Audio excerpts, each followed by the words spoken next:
ഇന്ന് വൈകുന്നേരം ഉച്ചയ്ക്ക് ശേഷം കുറ്റ്യാടി മണ്ഡലത്തിലെ സോഷ്യൽ മീഡിയ മേഖലയിലെല്ലാം വ്യാപകമായ UDFിൻ്റെ ഭാഗത്തു നിന്നുള്ളൊരു പ്രചരണം നടന്നുകൊണ്ടിരിക്കുകയാണ്. വില്യാപ്പള്ളിയിൽ ഒരു സ്ഫോടനം നടന്നുവെന്നും അത് CPM ഇടതുപക്ഷത്തിൻ്റെ ഭാഗത്തുനിന്ന് കുറ്റ്യാടി മണ്ഡലത്തിൽ കലാപം അഴിച്ചുവിടാനുള്ള ഒരു പരിശ്രമത്തിൻ്റെ ഭാഗമാണ് എന്ന തോതിലാണ്, എന്ന രീതിയിലാണ് ആ പ്രചരണങ്ങളെല്ലാം നടന്നു വരുന്നത്. അതോടൊപ്പം തന്നെ UDYFിൻ്റെ നേതൃത്വത്തിലുള്ള ഒരു പ്രതിഷേധ മാർച്ചും വില്യാപ്പള്ളിയിൽ സംഘടിപ്പിക്കുന്നതായി സോഷ്യൽ മീഡിയ വാർത്തകളിലൂടെ മനസ്സിലാക്കാൻ കഴിയും. തെറ്റായ ഒരു കാര്യത്തിൻ്റെ മുകളിൽ പ്രദേശത്ത് അസ്വസ്ഥത സൃഷ്ടിക്കാനും വലിയ തോതിൽ ഒരു സംഘർഷത്തിലേക്ക് നാടിനെ നയിക്കാനുമുള്ള ബോധപൂർവമായ പരിശ്രമമാണ് ഈ പ്രചരണങ്ങളുടെയും പ്രവർത്തനങ്ങളുടെയും ഭാഗത്തുള്ളത് എന്നാണ് ഇടതുപക്ഷ ജനാധിപത്യ മുന്നണി വില്യാപ്പള്ളി മേഖല എന്ന നിലക്ക്, അതിൻ്റെ ഭാരവാഹികൾ എന്ന നിലക്ക് ബന്ധപ്പെട്ട ആളുകളോടും ബഹുജനങ്ങൾക്കും മുമ്പാകെയും സൂചിപ്പിക്കാനുള്ളത്.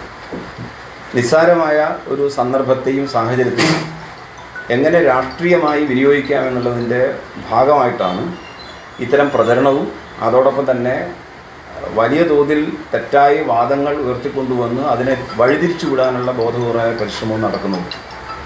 ഇവിടെ കൊറ്റ്യാമ്പള്ളി എന്ന് പറയുന്ന പ്രദേശത്ത് ഒരു 17കാരനായ ഒരു കുട്ടി അവിടെ ഓലപ്പടക്കം നേരത്തെ ഉത്സവവുമായി ബന്ധപ്പെട്ട് പൊട്ടിയ ഒരു ഓലപ്പടക്കം, പൊട്ടാത്ത 1-2 ഓലപ്പടക്കം വീട്ടിൽ കൊണ്ടുപോയി അവൻ്റെ ഒരു കൗതുകത്തിൻ്റെ ഭാഗമായത് പൊട്ടിച്ചതിൽ അബദ്ധത്തിൽ പറ്റിയ അപകടം, കൈക്ക് പരിക്ക് പറ്റുകയും അങ്ങനെ ഒരു സാഹചര്യം സംഭവിക്കുകയും ചെയ്തു എന്നുള്ള യാഥാർത്ഥ്യമാണ്.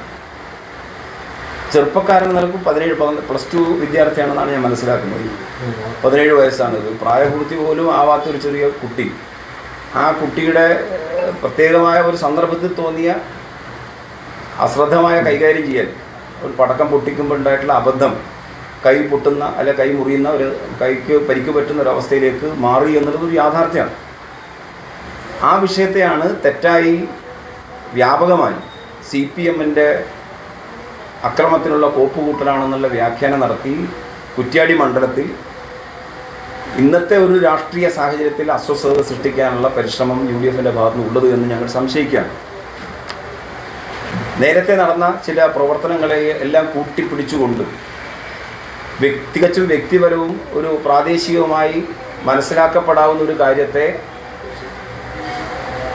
രാഷ്ട്രീയ ലാഭത്തിനു വേണ്ടി ദുരുദ്ദേശപരമായി വിനിയോഗിക്കുന്നു എന്നുള്ളതാണ് ഈ കാര്യത്തിൽ UDFിൻ്റെ ഭാഗത്തു നിന്ന് വന്നു ചേർന്നിട്ടുള്ള നടപടിക്രമങ്ങളെന്നാണ് ഞങ്ങൾക്ക് ഈ കാര്യത്തിൽ സൂചിപ്പിക്കേണ്ടത്. പ്രത്യേകിച്ച് 17 വയസ്സുകാരനായ ഒരു കുട്ടി ഈ കാര്യത്തിൽ അവന് പറ്റിയുള്ള അബദ്ധവും തെറ്റും തിരുത്തി ശരിയാവണ്ണം മുന്നോട്ട് പോകാൻ കഴിയുന്നതിന് പകരം ഭാവിയിൽ അവൻ്റെ ഭാവി പോലും അപകടപ്പെടുത്താവുന്ന വിധത്തിൽ ഒരു ക്രിമിനൽ പശ്ചാത്തലമുണ്ട് എന്ന് വരുത്തി തീർത്ത് ആ കുട്ടിയുടെ ഭാവിയെ പോലും ഇല്ലാതാക്കുന്ന ഒരു സാഹചര്യമാണ് യഥാർത്ഥത്തിൽ UDFിൻ്റെ ഈ തെറ്റായ സന്ദേശം നൽകുന്നതിലൂടെ സൃഷ്ടിക്കപ്പെടുന്നതെന്നാണ് ഞങ്ങൾക്ക് LDF നിലക്ക്, വില്യാപ്പള്ളിയിലെ പ്രവർത്തകന്മാർ നിലക്ക് ഇവിടെ സൂചിപ്പിക്കാനുള്ളത്. അതുകൊണ്ട് തന്നെ ഈ കാര്യത്തിൽ UDFിൻ്റെ നേതൃത്വം ഈ വിഷയത്തെ തെറ്റായി വ്യാഖ്യാനിക്കുന്നത് അതിൽ നിന്നും പിൻവാങ്ങണം എന്ന് അഭ്യർത്ഥിക്കുകയാണ്. ആ നടപടിയുമായി മുന്നോട്ട് പോകുന്നതിൽ നിന്ന് UDF നേതൃത്വം പിൻവാങ്ങണമെന്ന് പ്രത്യേകമായി അഭ്യർത്ഥിക്കുകയാണ്. ഈ കാര്യത്തിലൂടെ സമൂഹത്തിനകത്ത് തെറ്റായ സന്ദേശം കൊടുക്കുന്നുവെന്ന് മാത്രമല്ല, പരസ്പര സംഘർഷം ഉണ്ടാക്കാനുള്ള ഒരു വഴിമരുന്നുള്ളതിനായും അത് മാറും എന്നുള്ളതിനുള്ള തോന്നലാണ് അവരുടെ പ്രകോപനപരമായ ഇടപെടൽ. ഇന്നിപ്പം മനസ്സിലാക്കുന്നത് വില്യാപ്പള്ളി ടൗണിൽ UDYFിൻ്റെ നേതൃത്വത്തിൽ പ്രതിഷേധം വില്യാപ്പള്ളിയിലെ കൊറ്റ്യാമ്പള്ളി എന്ന് പറയുന്ന പ്രദേശത്ത് 17 വയസ്സുള്ള ഈ വിദ്യാർത്ഥി പടക്കം പൊട്ടി അപകടം സംഭവിക്കുന്നു. സ്വാഭാവികമായും അങ്ങനെ ഒരു അപകടമുണ്ടായപ്പോൾ ആ പ്രദേശവാസികളെല്ലാം ഓടിയെത്തുകയും പ്രാഥമികപരമായി ചെയ്യേണ്ട കാര്യങ്ങളെല്ലാം ആശുപത്രിയിലേക്ക് കൊണ്ടുപോയി കാര്യങ്ങൾ കൈകാര്യം ചെയ്യും. അതിന് ആവശ്യമായ ട്രീറ്റ്മെൻറ്റും കാര്യങ്ങളും നടന്നു വരിക. ബന്ധപ്പെട്ട പോലീസ് അധികാരികൾ അതുമായി ബന്ധപ്പെട്ടുകൊണ്ട് അന്വേഷണം നടത്തിയിട്ടുണ്ട്. അവരെല്ലാ റിപ്പോർട്ടുകളും ശേഖരിച്ചിട്ടുണ്ട്. അവർക്കൊക്കെ വന്ന എല്ലാ അധികാരികൾക്കും അത് പൂർണ്ണമായി ബോധ്യപ്പെട്ടിട്ടുണ്ട്. ഒരു ചെറിയ കുട്ടിക്ക് ഒരു കൗതുകത്തിൻ്റെ ഭാഗമായി പടക്കം പൊട്ടിച്ചപ്പോൾ ഉണ്ടായിട്ടുള്ള ഒരു സംഭവം മാത്രമാണ് ഇത് എന്ന് ആ നാട്ടിലും എല്ലാവർക്കും അറിയാം. പക്ഷേ ഇവിടെ UDF ചെയ്ത ഒരു സംഭവം എന്താണ് എന്ന് വെച്ചാൽ, കുറ്റ്യാടി മണ്ഡലത്തിനകത്ത് ഇടതുപക്ഷ ജനാധിപത്യ മുന്നണിക്ക് ഈ 16ാമത് നിയമസഭാ തെരഞ്ഞെടുപ്പിൽ വിജയം സുനിശ്ചിതമാണ് എന്ന് UDF തിരിച്ചറിയാം. അതിൻ്റെ ഭാഗമായിട്ട് തന്നെ അതിൽ വെപ്രാളം പൂണ്ട് ഈ നാടിനകത്ത് ബോധപൂർവം കലാപമുണ്ടാക്കാനുള്ള അവസരമായി ഇത്തരം സംഭവങ്ങളെ എടുക്കാൻ വേണ്ടിയാണ് UDF തീരുമാനിച്ചിട്ടുള്ളത്. വില്യാപ്പള്ളിയിലെ കൊറ്റിയാമ്പള്ളി പ്രദേശത്ത് താമസിക്കുന്ന ഏതൊരാളോടും ചോദിച്ചാൽ ഈ കുട്ടികളെ ഈ 17 വയസ്സുള്ള ഈ അപകടം സംഭവിച്ചിട്ടുള്ള കുട്ടിയെ സംബന്ധിച്ച് മനസ്സിലാക്കാൻ വേണ്ടി കഴിയും. ഏതെങ്കിലും തരത്തിൽ മറ്റു തരത്തിലുള്ള ഇടപെടലുകളോ എന്തെങ്കിലുമുള്ള ഒരു കുട്ടിയാണോ എന്ന് പരിശോധിച്ചാൽ വളരെ പാവമായി എല്ലാവരോടും സൗമ്യമായി പെരുമാറുന്ന ഒരു കുട്ടിയാണ് എന്ന് എല്ലാവർക്കും അറിയാം. ആർക്കും അതിൽ മറ്റു വ്യത്യസ്തമായൊരു അഭിപ്രായമില്ല. വേറെ ഏതെങ്കിലും തരത്തിലൊരു കലഹമുണ്ടാക്കുകയോ മറ്റെന്തെങ്കിലും പരിപാടിക്ക് പോവുകയോ ഒന്നും ചെയ്യുന്ന കുട്ടിയല്ല. വളരെ സമാധാനപരമായി വീട്ടിൽ ഒരു ജ്യേഷ്ഠനും അനുജനും എപ്പോൾ ഒരുമിച്ചാണ് സഞ്ചരിക്കുക. അങ്ങനെ ജീവിച്ചു പോകുന്ന ഒരു കുടുംബത്തിനകത്ത് അപ്രതീക്ഷിതമായി ഈ കുട്ടിക്കൊരു അപകടം സംഭവിച്ചപ്പോൾ അതിനെ രാഷ്ട്രീയപരമായ മുതലെടുപ്പ് നടത്തുന്നു എന്ന് മാത്രമല്ല, UDF എന്ന് പറയുന്ന സംവിധാനം സമൂഹത്തിനകത്ത് നൽകുന്ന സന്ദേശം എന്താണ് എന്ന് ഞങ്ങൾ ചോദിക്കുക. ഒരു ചെറുപ്പക്കാരനെ അല്ലെങ്കിൽ ഒരു വിദ്യാർത്ഥിയെ താൽക്കാലിക ലാഭത്തിന് വേണ്ടി ഒരു ക്രിമിനലായി ചിത്രീകരിക്കുന്ന നിലയിലേക്ക് 1-2 വോട്ടിന് വേണ്ടി അല്ലെങ്കിൽ കുറ്റ്യാടി മണ്ഡലത്തിൻ്റെ സമാധാന അന്തരീക്ഷം പൂർണ്ണമായി തകർക്കുന്ന നിലയിലുള്ള UDFൻ്റെ ഈ ശ്രമം വിലപ്പോവില്ല എന്ന് തന്നെയാണ് ഞങ്ങൾക്ക് പറയാനുള്ളത്. ഇതിന് UDF കനത്ത വില നൽകേണ്ടി വരും.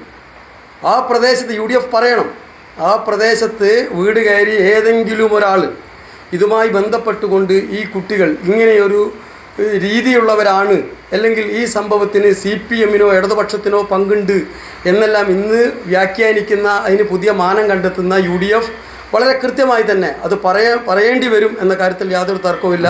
ഞങ്ങളിതിനെ വേറെ രീതിയിൽ നേരിടാനും തീരുമാനിച്ചിട്ടില്ല. ഞങ്ങൾ ഈ പ്രദേശത്ത് വില്യാപ്പള്ളി മേഖലയിലെ 7ാം ബൂത്ത് കമ്മിറ്റിയുടെ കൺവെൻഷൻ ഈ വീട്ടിൻ്റെ തൊട്ടടുത്ത് നടക്കുന്നുണ്ട്. രാജീവ് ഉൾപ്പെടെയുള്ള ആളുകൾ ആ കൺവെൻഷനിലുണ്ട്. അപ്പോൾ അവിടെ നിന്നാണ് ഈ ബഹളം കേട്ടിട്ട് ഇവരൊക്കെ അവിടെ എത്തിച്ചേരുന്നത്. സ്വാഭാവികമായും യാദൃശികമായ ഒരു സംഭവത്തെ രാഷ്ട്രീയ മുതലെടുപ്പിന് വേണ്ടിയുള്ള ശ്രമം നടത്തിക്കൊണ്ടിരിക്കുന്നത്. ഇന്ന് 12 മണിവരെ UDFുമായി ബന്ധപ്പെട്ട ആളുകൾ നമ്മളോടൊക്കെ സംസാരിച്ചിരിക്കും. പാവായിപ്പോയി, ആ കുട്ടി ചെറിയ കുട്ടിയല്ലേ, എന്താ പറ്റിയെന്നൊക്കെ ചോദിച്ച് നമ്മളൊക്കെ പറഞ്ഞ് ചെറിയ കുട്ടിയാണ്, അബദ്ധത്തിൽ പറ്റിയാണ്. 1 മണി 1:30 മണിക്ക് ശേഷമാണ് ഈ സംഭവം വേറൊരു വിധത്തിലേക്ക് വരുന്നത്. അപ്പോൾ നമ്മൾ വാട്സപ്പിലൂടെയും മറ്റും ഈ കാര്യം കാണുമ്പോൾ അതുവരെ നമ്മളെപ്പോലുള്ള ആളുകളോട് പാവമായി പോയി, കുട്ടിയുടെ കൈ പോയി, പ്രശ്നം എന്നെല്ലാം പറഞ്ഞ ആളുകൾ എവിടുന്നോ നടന്നൊരു ഗൂഢാലോചനയുടെ ഭാഗമായിട്ടാണ് ഉച്ചയ്ക്ക് ശേഷം ഇത് വേറൊരു വിധത്തിലേക്ക് വഴിതിരിച്ച് വിടുന്നത്. നമുക്കതിലത് വലിയ സംശയമുണ്ട്. കാരണം രാവിലെ ഉച്ചയ്ക്ക് 1 മണി വരെ ഇല്ലാത്തൊരു സംഭവം അതിന് ശേഷം എവിടെയോ വെച്ച് നടന്ന ഒരു ഗൂഢാലോചന ഭാഗമായിട്ടാണ് വീണ്ടും ഈ സംഭവത്തിലേക്ക് ഈ രീതിയിലേക്ക് വന്നത് എന്നുള്ളതാണ്. സ്വാഭാവികമായിട്ട് ഒരു കൺവെൻഷൻ നടക്കുന്നതിന് തൊട്ടടുത്ത് ഇങ്ങനെ സംഭവം ഉണ്ടാവുമെന്ന് വെച്ചാൽ നമുക്കെല്ലാവർക്കും അറിയാമല്ലോ, ഒരിക്കലും സംഭവിക്കാൻ സാധ്യതയില്ലാത്തൊരു കാര്യമാണ്. കുട്ടി കളിക്കുന്നിടത്ത് എന്തോ സംഭവിച്ചു. നേരത്തെ പറഞ്ഞ പോലെ ഈ കേടായ പടക്കം കൊണ്ടുവന്ന് അത് കഴിച്ച് എന്തോ ചെയ്താണ്, അതാണ് സംഭവിച്ചത്. ഇക്കാര്യത്തിൽ പറയാനുള്ളത് അത് മാത്രമാണ്. ഇതൊരു ബോംബുണ്ടാക്കി ഇല്ലെങ്കിൽ ആ വേറെ വിധത്തിൽ ഉണ്ടാക്കി എന്നൊക്കെ പറഞ്ഞ് രാഷ്ട്രീയ മുതലെടുപ്പിന് വേണ്ടിയുള്ള ഒരു ശ്രമം നടക്കുകയാണ്. നേരത്തെ PC സുരേഷും കൃഷ്ണദാസ് മാഷും പറഞ്ഞ പോലെ കൊറ്റിയാമ്പള്ളി പോലുള്ള പ്രദേശത്ത് ഒരു അനിഷ്ട സംഭവം നടക്കാത്ത പ്രദേശമാണ്. ആ പ്രദേശത്ത് ഈ കുട്ടികളെക്കുറിച്ചോ ഇല്ലെങ്കിൽ ഈ വീടിനെക്കുറിച്ചോ ആരന്വേഷിച്ചാലും ഇത്തരം രീതിയിലുള്ള ഒരു കാര്യവും നമുക്ക് കണ്ടെത്താൻ കഴിയില്ല. ഈ കുട്ടി പോലും അത്തരം പ്രവർത്തനങ്ങളിൽ ഏർപ്പെടുന്ന സജീവമായ രാഷ്ട്രീയ പ്രവർത്തനം നടത്തുന്ന ഒരു കുട്ടി ഒന്നുമല്ല. അതുമാത്രമേ ഈ കാര്യത്തിൽ നമുക്ക് പറയാനുള്ളൂ.